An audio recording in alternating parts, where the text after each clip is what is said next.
monde, je suis contente de vous retrouver aujourd'hui pour un petit tutoriel truc que j'ai découvert il y a pas très longtemps. En fait, c'est quelqu'un qui m'a posé une question sur un de mes lives dans le groupe le vendredi et qui m'a parlé de fil fusible.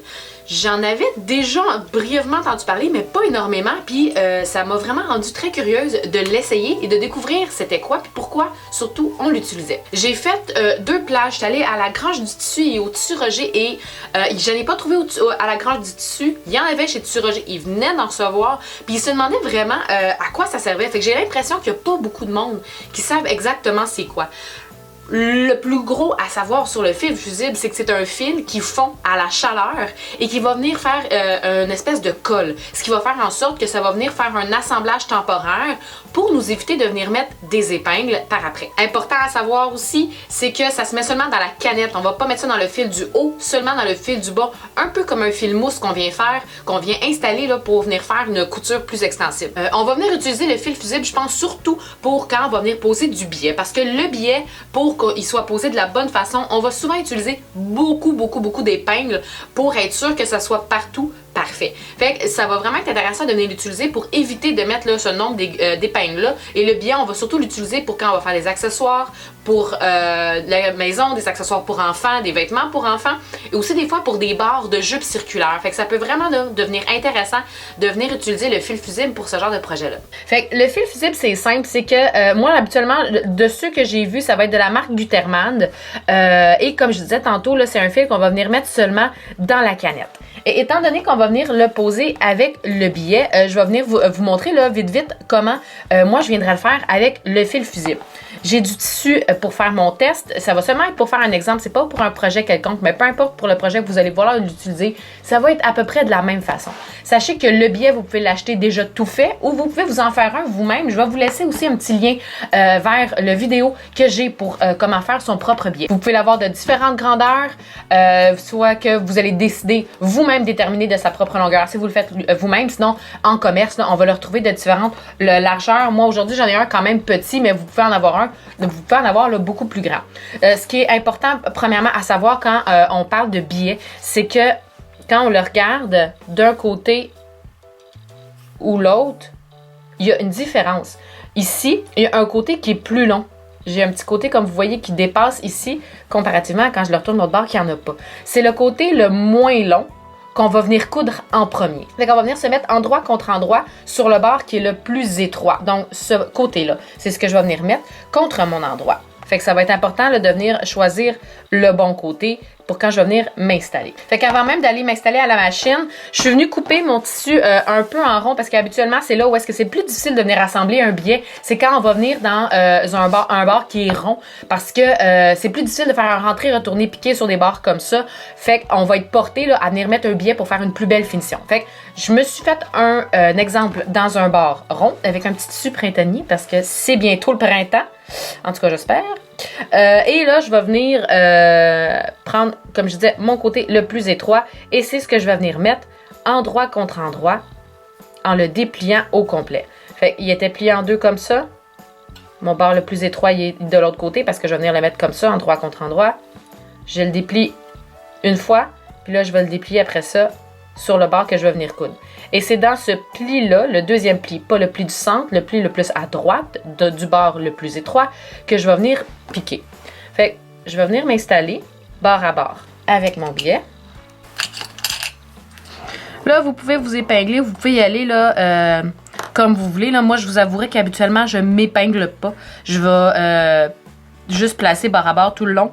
Mais pour le bien de la cause, là, vous pouvez vous mettre des petites pinces ou des épingles. Moi, je trouve que les épingles, c'est plus facile à enlever, c'est plus facile à mettre aussi. Fait que pour ça, j'aime bien venir les utiliser. Je vais venir m'en placer. Si c'est la première pose de billet que vous faites, là, je viendrai en placer environ 3-4 pouces.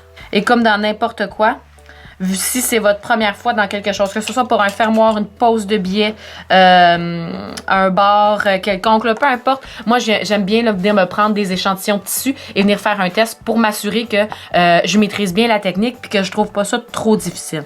Fait que je vais venir à la machine et c'est vraiment là, dans ce creux-là que je vais venir piquer. Je vais m'installer le fil fusible avec ma canette. et le fil normal, donc un fil qui se rapproche de la couleur. Vous pouvez prendre un fil contrastant si vous voulez, il n'y a aucun problème. Moi, si j'en ai un, je vais essayer de trouver un fil qui se rapproche le plus ou sinon peut-être un petit jaune là, pour venir faire un petit rappel. Mais bref, le fil que vous avez en haut, c'est le fil qui va se rassembler ou contraster avec votre biais et le fil de canette va être votre fil fusible. Fait qu'une fois que ça va être fait, je me suis mis dans une aiguille 92 universelle parce que je suis dans une petite cotonnade toute simple. Puis je vais venir là piquer dans le bord juste ici avec un pied régulier. Bon, fait que je viens m'enligner vraiment là, comme je disais tantôt, pour être dans le pli. Je suis sur le bord, en ce moment, je suis à un quart du bord. J'ai vraiment mon aiguille position au centre pour que je puisse me fier à mon centre sur la marque que j'ai sur mon pied. Et j'ai allongé légèrement mon point. En ce moment, sur ma Brother HC 1850, je suis à 3,5. Je pourrais me rendre à 4. C'est vraiment juste pour avoir un fil un petit peu plus long. Pas trop, un point un peu plus long, parce que plus mon point va être long, plus mon fil va avoir de l'espace là pour venir se coller quand je vais venir le chauffer. Mais je veux pas que ça devienne un point de faux fil, fait que je veux pas que ça soit trop long. Fait que 3,5 là, ça devrait être quand même bien.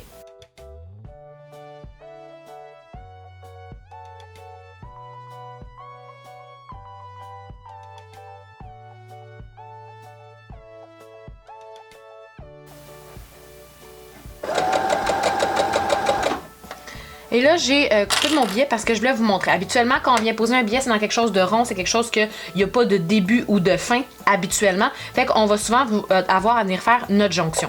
Comment qu'on va faire ça? C'est que l'autre extrémité qu'on va venir la plier, mais seulement en dépliant un côté ici. Fait quand il est plié au complet, le côté le plus étroit que je vais venir placer endroit contre endroit, je vais garder ça en tête, je le prends pour qu'il soit à droite. Je le déplie une fois et après ça, seulement mon côté droit, je viens le déplier et je vais venir plier ça. Il n'y a pas de mesure là, en tant que telle, surtout si vous vous êtes pas coupé une longueur de billet prédéterminée. Là. Mais moi, je me laisse tout le temps un petit peu plus pour être certaine et je replie environ une demi. Ça, je vais venir le mettre en dessous pour que l'autre extrémité de mon billet vienne par-dessus de un demi aussi. Une fois que tout est bien placé, je vais venir coudre par-dessus ça.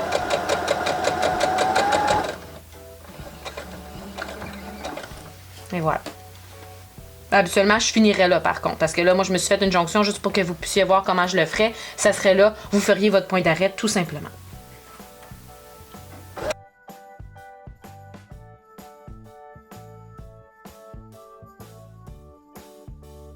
Bon, fait que là, je suis venue m'installer, mon fer est chaud. Je vais couper la vapeur de sur mon fer, j'en veux pas. Et là, ce que je vais venir faire, c'est que le côté que je viens de coudre, c'est là, donc mon beau côté. Là, je suis sur mon envers. Je vais venir replier mon billet. Il va venir se replacer quasiment par lui-même, là, parce que il était déjà pressé. C'est des billets qui sont pré-pressés, qui sont préfabriqués.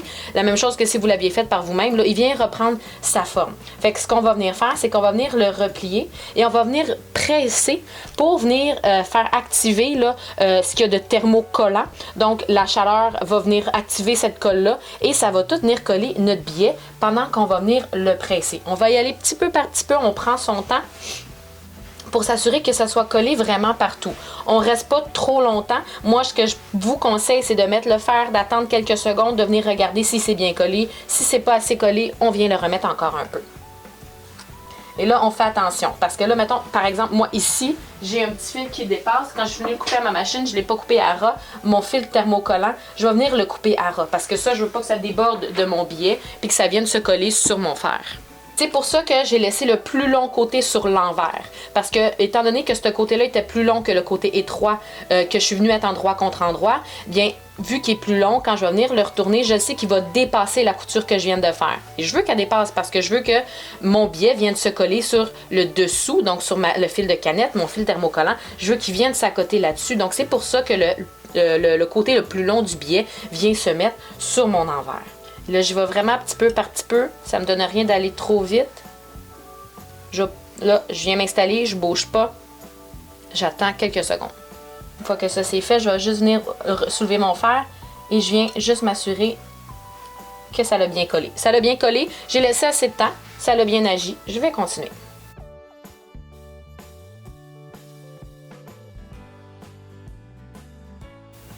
Là, ici, je vois que ça n'a pas assez collé. Je n'ai pas laissé assez longtemps. Je vais juste venir remettre mon fer à cet endroit-là. Là, quand j'arrive où est-ce que j'avais ma jonction, je vais vraiment m'assurer que tout est bien plié, tout est bien placé.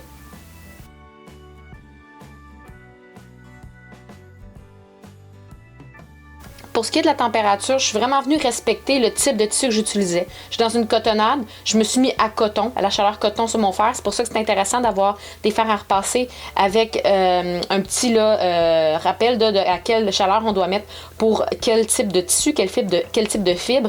Mais c'est sûr que si vous travaillez avec une fibre où est-ce que vous devez mettre moins de chaleur, comme la soie, comme le nylon, ben vous allez peut-être devoir laisser votre fer plus longtemps. Mais encore là, on fait attention. Et si jamais vous avez un tissu qui vient mirer quand on vient repasser, quand ça vient là, des fois miroiter un peu, ça magane notre tissu, n'oubliez pas d'utiliser votre pâte mouille. Et encore là, étant donné qu'on vient rajouter une épaisseur de tissu avec la pâte mouille, peut-être que vous allez devoir laisser votre fer plus longtemps. C'est à faire attention avec tout dépendant le type de tissu que vous allez utiliser. Et là, une fois que tout est bien pressé, tout est bien collé, ça vient vraiment là tellement faciliter mon travail parce que sinon, il aurait fallu que je replie, que je vienne tout épingler, que je vienne m'assurer que tout est correct. Comme ça, là, je le sais, il est bien placé, j'aurai pas d'erreur, ça va pas plisser, ça va pas se déplacer pendant que je vais venir coudre. Ça vient vraiment faciliter mon travail. Fait que là, il va falloir que je vienne faire ma couture parce que ça reste quand même quelque chose de temporaire. Et cette couture-là, j'aime bien venir la faire sur l'endroit parce que naturellement, c'est sur ce côté-là que je veux que ça fasse joli. C'est sur ce côté-là que je veux que ça soit beau. Mais encore une fois, étant donné qu'on a mis le plus long bord de mon biais vers l'envers, je sais que quand je vais venir faire ma surpiqûre, je vais venir piquer dans mon biais partout pareil sur mon envers. Fait qu'on va aller à la machine. Là, on enlève le fil de canette parce que on veut plus naturellement qu'il soit thermocollant. Fait que je vais venir me mettre le fil assorti à mon projet. Fait que je me suis positionnée avec un repère sur mon pied. Je vais vraiment venir coudre là le plus près du bord possible. Je vais venir en fait à 1/8 du bord que j'ai piqué en premier. Puis je sais que je vais venir piquer en dessous. Je vais allonger un peu mon point. Je vais être à 3 et je vais venir faire là, ma couture tout le long comme ça.